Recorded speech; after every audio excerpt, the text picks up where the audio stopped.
भरधाव टँकर आणि डंपरने पुन्हा एकदा घेतलाय एक बळी।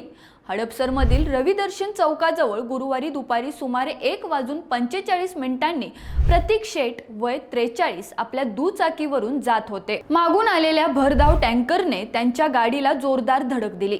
धडक इतकी भीषण होती की प्रतीक रस्त्यावर कोसळले आणि सर्वात संतापजनक गोष्ट म्हणजे चालकाने वाहन थांबवण्याऐवजी वेग वाढवला। टँकरचं चाक थेट त्यांच्या डोक्यावरून गेलं आणि काही क्षणातच सर्व काही संपलं। प्रतीक कोणासाठी पती, कोणासाठी मित्र, तर कोणासाठी आयुष्याचा आधार होते। त्यांचा मित्र नितीन बंबोली म्हणतात, तो फक्त मित्र नव्हता, तो माझ्या आयुष्याचा भाग होता।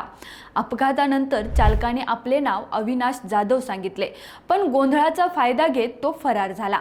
स्थानिकांचा आरोप आहे, वेळेत रुग्णालयात नेलं असतं तर जीव वाचला असता।